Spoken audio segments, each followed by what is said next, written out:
Well, hello, friends. Mark Holmes here with, and as always, I want to thank you guys for watching, commenting, subscribing, and being part of the Joe Boo Sports Report.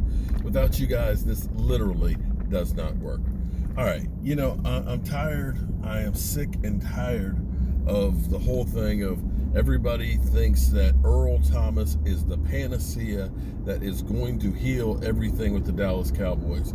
Everybody, Monday morning, Earl Thomas is going to be signed. The Dallas Cowboys, go get Earl, we win a Super Bowl. Look, and I'm also sick and tired of the freaking idiots out there that are saying, the problem is Dak Prescott. It's Dak Prescott.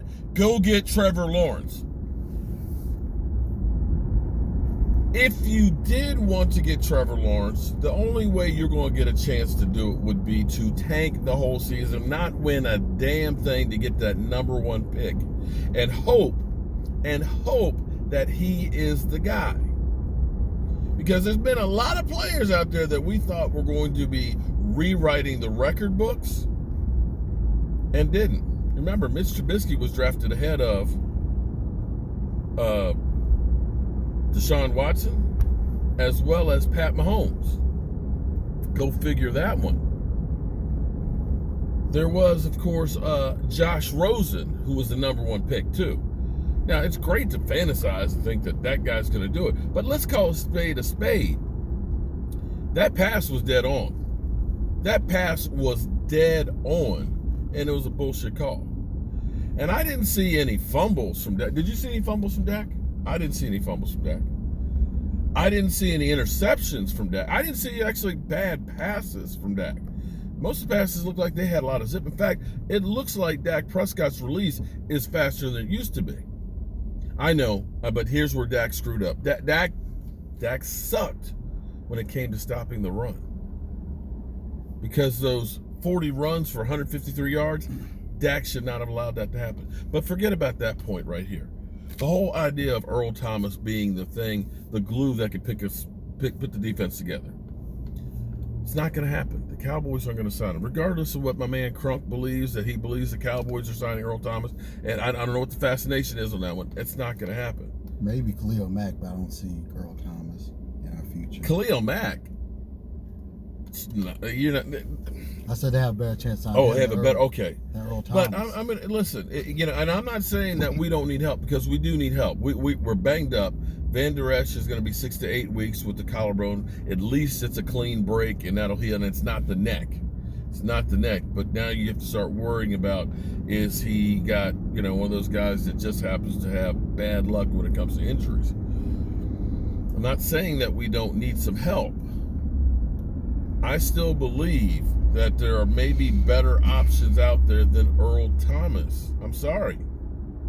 Eric Reid, okay? Eric Reid is sitting out there and literally is just being blackballed because he was with Colin Kaepernick kneeling. And now in this whole thing, because I remember I had a bunch of people who kept, laughing about the NFL demise because they said, you go woke, you go broke, because they were talking about viewership being down on that Thursday night game. Well, that's Thursday night. Except Thanksgiving. Thursday night games are the worst viewed games. Well, but they figured that it would be, because there was no sports really for so long. But I hate to tell you, it had not as much to do with the fact that people were protesting the protesting. It had more to do with the game itself. Sorry. Eastside Herald, the Texans aren't a draw, okay? They're not a draw. Versus KC, the AFC, it's a nice story and all that, but it's still not like the NFC games. And, I watched it. I live streamed it. But I can't say that it was like, oh, my God, I got to watch that. And it's not the same. Had you put something else on there, I guarantee the numbers would have been better. Because here's what's interesting. Fox Sports. Well, don't they have the Sunday night and no, NBC has. Oh no, Sunday. is it the Monday night and the Thursday night?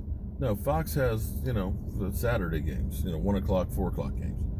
NBC has Sunday night. ESPN has Monday Night Football. Oh, so it's just a Thursday night football is. I think it's Fox and Amazon. Is it not? Well, I think it is. And NFL Network. Yeah. And sometimes it's on CBS though too. I don't. It's But anyway, Fox Sports doesn't have any Thursday night games. But Fox Sports for the 4:00 game. Apparently, a lot of the people out there weren't out there like cutting grass instead of watching football, or raking leaves, or watching paint dry. Apparently, they were watching football.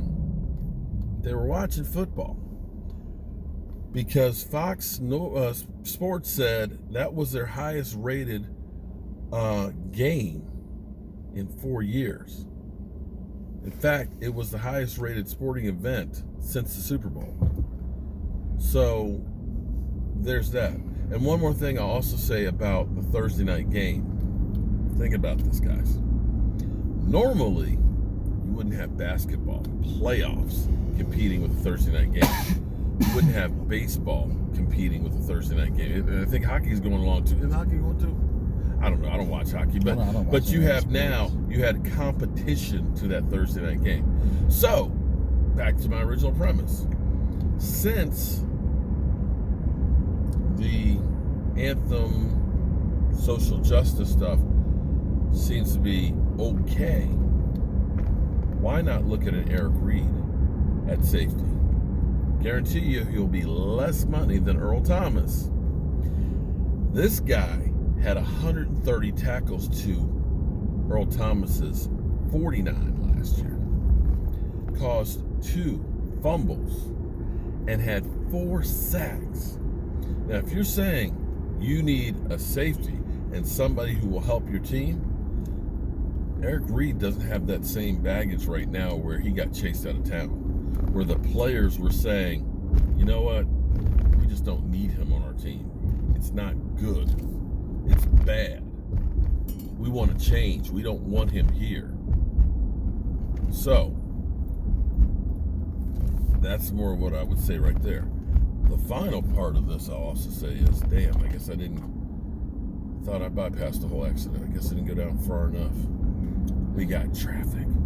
The other part of this I'll say is, we have changed completely the defense. Completely. And you're going to need some time to get all of these new players up to speed with this new offense and get people out of what they have been doing for several years. And you can't expect, and I know Cowboy fans, you expect that there's never going to be a fumble, there's never going to be an incompletion, there's never, going to be a 4th down and punt for the offense, and the defense is always going to be 3 and out and taking the ball away. Football's not like that. The other guys on the other teams are paid to win games too, and they have good players as well. It could be worse. You could have at least looked like the Eagles, and you think about how badly Carson Wentz played. FYI, Eagle fans, the second half,